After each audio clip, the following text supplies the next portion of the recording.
Usted está en El Radar, en Blue Radio.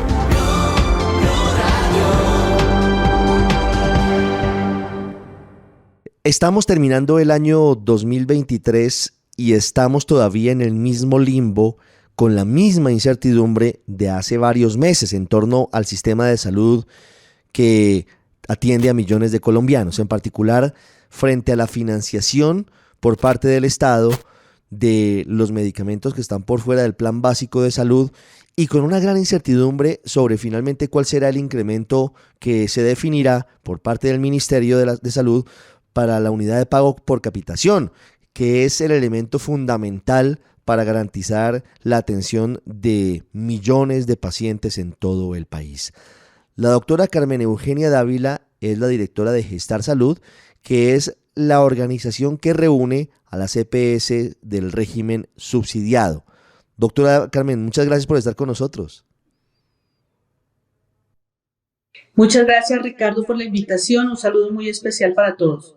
Quisiera preguntarle inicialmente sobre lo que desde hace por lo menos 2 meses estamos hablando, y es la escasez de recursos girados por parte del ADRES. Esto es un poquito complejo, pero tratamos de explicarles a los oyentes, que es, entre comillas, el gran banco de la salud que gira los dineros a las EPS para que se puedan suministrar los medicamentos de enfermedades de alto costo a los pacientes, que ha tenido una polémica por el tema de que se habían demorado los giros y no eran suficientes. Hoy, ¿cómo está funcionando ese punto en particular?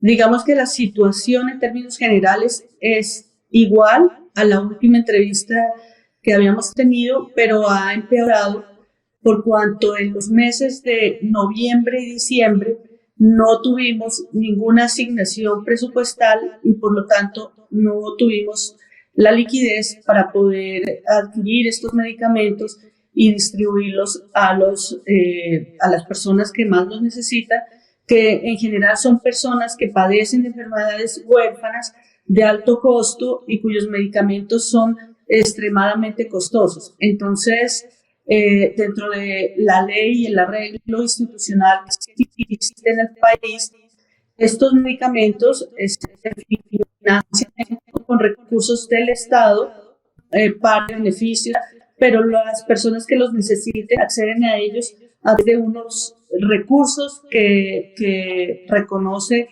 el Estado para administración de las EPS, que se llaman presupuestos máximos.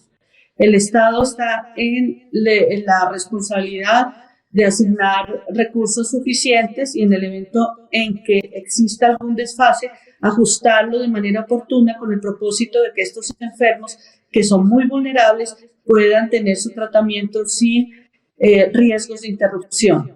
Sí, son medicamentos costosos, por eso se hace una intervención distinta por fuera del Plan Básico de Salud por parte del gobierno, doctora Carmen. ¿Cuáles son las enfermedades? Si podemos dar algunos ejemplos. Algunos de ellos, algunas de estas tecnologías también tienen con servicios sociales complementarios, como por ejemplo cuidadores que jueces de tutela ordenan suministrar y financiar con los recursos del Estado, y otros servicios como transporte, alimentos para nutrición, entre otros insumos y elementos que no hacen parte del plan de beneficios y que los jueces de tutela ordenan suministrar a los pacientes. Claro. ¿Qué enfermedades, por ejemplo, están cubiertas a través de este mecanismo? ¿Cuáles son los medicamentos que se suministran a los enfermos, a los pacientes de qué enfermedades?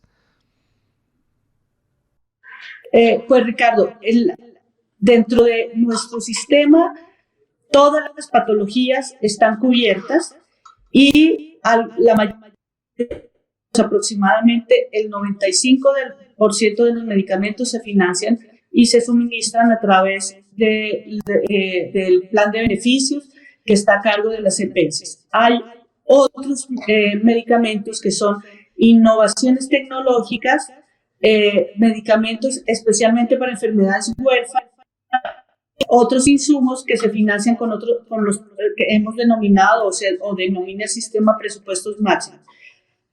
Las personas que se benefician de estos recursos son personas que tienen diagnósticos huérfanas y en algunos casos enfermedades complejas como por ejemplo cáncer y otras enfermedades de muy alto costo y cuyos medicamentos para el tratamiento, digamos, son innovaciones que tienen todavía un altísimo costo y que no hacen parte del plan de beneficios. En muchos casos hay que importarlos individualmente para el paciente. Entonces, esto es como la particularidad de estos medicamentos y la razón por la cual preocupan tanto a los pacientes y usuarios, y pues lo vemos en los medios como permanentemente manifiesta su preocupación por ellos, y también es una preocupación de las EPS esto porque pues no existen los recursos para poder garantizarlos con continuidad y con oportunidad. En este momento pues no se han suspendido los tratamientos por este concepto, pero pues sí hay un riesgo de dignidad de carteras a cargo, digamos, de las EPS, y se le debería a los operadores logísticos o a otros proveedores que digamos, importan o traen esos medicamentos para unos pacientes que son pacientes muy especiales para el sistema. Sí, doctora Carmen, el ADRES, el gobierno, ya giró los dineros de los presupuestos máximos para esto que usted nos cuenta para los meses de noviembre, que ya pasó, y de diciembre, que está a punto de terminar. No, Ricardo, no ha girado estos recursos y tampoco no los ha asignado. Es decir, no tienen un respaldo presupuestal y por lo tanto no tenemos la liquidez. Y por otro lado, tampoco ha revisado la mayor ejecución del año 2023 que ha existido en estos tipos de medicamentos o tecnologías, y hay unas deudas del año 2022 importantes y algo marginal por el año 2021. Claro. ¿De cuántos recursos estamos hablando? Ese restante de noviembre y de diciembre que no ha pagado el gobierno, según usted nos cuenta, de los presupuestos ese restante máximos. Para las agremiadas de Gestar Salud equivale a aproximadamente a 300.000 millones de pesos, pero toda la deuda para las agremiadas podría estar en el orden de 1.2 billones de pesos. 1.2 billones. Y si no tienen esa plata, ¿de dónde están sacando para poder cumplirles a los pacientes, doctora Carmen? Las EPS han tratado de hacer una gestión financiera para poder pagar estos medicamentos en algunos casos, y en otros casos se deben a los proveedores. Y estas son las tensiones permanentes que tiene el sistema entre tratar de hacer una gestión financiera mientras el gobierno consigue los recursos y los asigna y los gira, tratar digamos, de manejar las relaciones contractuales con los proveedores para que tengan un nivel de espera, pero obviamente todos los proveedores necesitan la liquidez y pues este año ha sido particularmente difícil frente a la liquidez de estos conceptos, y por lo tanto pues sí le hacemos el llamado de que de cara al cierre fiscal, faltan 10 días para que se acabe el año, se resuelvan estos asuntos que son del interés de todos, en particular de las personas más enfermas. Recordemos que aquí las personas que son beneficiarias de estos medicamentos son las personas que realmente tienen diagnósticos muy difíciles. Comprar estos medicamentos pues les resulta imposible, pero además tampoco están, digamos, en muchos casos para la adquisición indiscriminada de la población, sino a veces importarse directamente para cada paciente. Sí. Doctora Carmen, le pregunto ahora por la seguramente columna vertebral del sistema financiero de cómo funciona la salud en Colombia, que es la UPC, la Unidad de Pago por Capitación. Primero quisiera que usted les explicara a los oyentes con plastilina qué es la UPC, y la siguiente pregunta es si ya definió el gobierno de cuánto va a ser el incremento de ese valor para el año entrante. Ricardo, la unidad de pago por capitación es un valor que reconoce la ADRES por cada afiliado al régimen subsidiado y al régimen contributivo. Es un valor anual que se gira en mensualidades para el cual pues, tiene que existir unos requisitos, que el afiliado se encuentre a determinada EPS, que exista, digamos, el aporte o la cotización en el caso de que sea contributivo y en el caso de que sea subsidiado, que esté pues con su debida identificación. Ese per cápita se reconoce tanto para el cotizante como para el núcleo familiar, y en el caso del subsidiado para todo el núcleo familiar. Se reconoce en el caso del régimen contributivo cada semana. Hay un proceso en el que se reconoce estas UPCs en la medida en que se va recaudando las cotizaciones y los aportes de los empleadores, y en el caso del régimen subsidiado se gira una vez al mes estos recursos con el propósito de que se tenga la liquidez para poder cubrir los contenidos del plan de beneficios, que como anotaba antes, cubren todas las patologías y un número importante de medicamentos, insumos y procedimientos a los que las personas tienen derecho, sin importar su condición su capacidad de pago, sus condiciones de salud, el lugar geográfico y la edad. Entonces, es lo que es el valor que nos iguala a todos los colombianos y que permite hacer el principio de solidaridad, y es que tiene que ver con mancomunar los recursos y traducirlos en ese per cápita que permite que todos seamos iguales frente al sistema. Cada año se decide sobre el incremento de este valor, y este año pues no hemos tenido todavía esa decisión.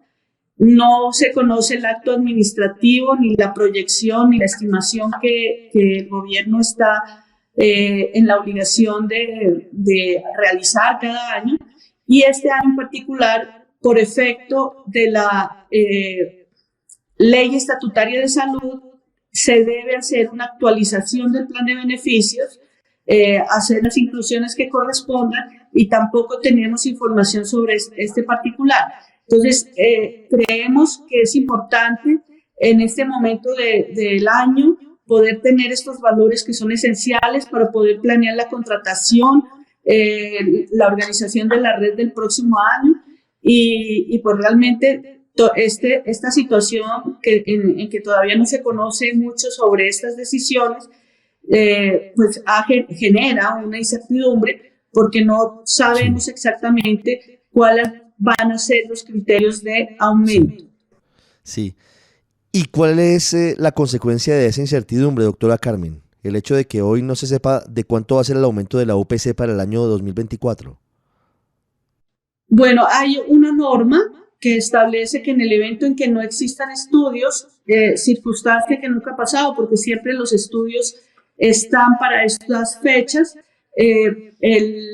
dice la norma que la UPC se incrementará automáticamente con el IPC causado. Esto, digamos, puede generar y mantener un desequilibrio que ya se está observando en esa relación de la unidad de pago por capitación frente al costo del plan de beneficios, y que venimos observando desde el año 2022 y 2023, que hemos venido conversando con el ministerio, presentando información, pero todavía pues no conocemos cuál es la definición frente a eso, y lo que uno pensaría es que es necesario considerar no solamente el ajuste por IPC, que sería el que sería automáticamente si no hay estudios, pero además un crecimiento real que permita generar el equilibrio en esa relación, y que la prestación de los servicios de salud en este momento en que se está discutiendo una reforma y que necesitamos poder concentrarnos también en la garantía del derecho de las personas,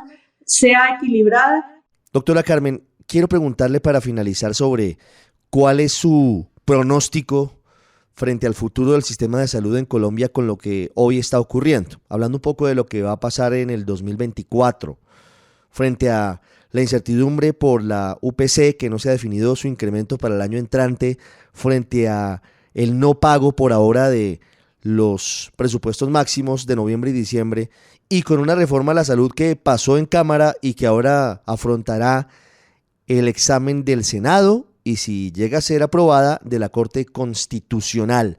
¿Hoy los colombianos tienen que estar preocupados frente al futuro de la atención en salud? Digamos que es un escenario de mucha incertidumbre para quienes tenemos la obligación de garantizar el derecho a la salud. Quisiéramos que los colombianos estuvieran pues tranquilos, pensando en que las organizaciones del sector están haciendo lo posible, pero también debemos decir que dependemos de unas decisiones del gobierno nacional que todavía no conocemos y que es necesario que se conozcan con todo el soporte técnico para poder, digamos, continuar este camino, que exista la atención sin ninguna afectación a la continuidad, hasta que se defina el futuro del sistema con la reforma que cursa en el Congreso y que va para tercer debate en el Senado de la República. Sí. Le insisto, ¿hoy deberían preocuparse los colombianos por la atención en salud? ¿El futuro de la misma?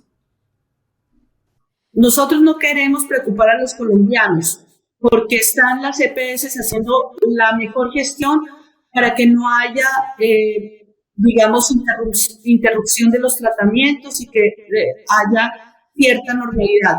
Pero sí dependemos del gobierno nacional y por eso es ese llamado al gobierno que, entre tanto se aprueba esa reforma, se garanticen los recursos necesarios para financiar adecuadamente el servicio de salud en el año 2024. Como decíamos en esta entrevista, venimos de unas tensiones financieras muy fuertes en los años 2022 y 2023. Esperamos que ese escenario no se repita en el 2024 y por eso ese llamado y la angustia también en general del sector de que esto pueda tener un escenario más tranquilo desde el punto de vista del equilibrio financiero para el 2024. Clarito el mensaje, doctora Carmen Dávila, directora de Gestar Salud. Muchas gracias por acompañarnos hoy en El Radar. Le deseo una feliz Navidad. Gracias, Ricardo. Una feliz Navidad para usted y para todos. Muchísimas gracias. Usted está en El Radar, en Blue Radio.